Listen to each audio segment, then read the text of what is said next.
So what happens is about 180,000 businesses disappear each year because business owners are not trained MBAs and they are not born entrepreneurs. They, as Michael Gerber in the email says, they are technicians who start businesses. They know their stuff, they know their service that they provide, their product. You know, building a business is its own thing, and we help simplify the concepts and toolify them, make them really easy to implement, and something, you know, each concept has to be explainable in 5 minutes or less,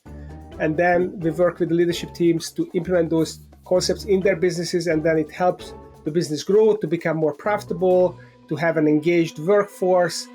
leadership team with a vision, a strategy,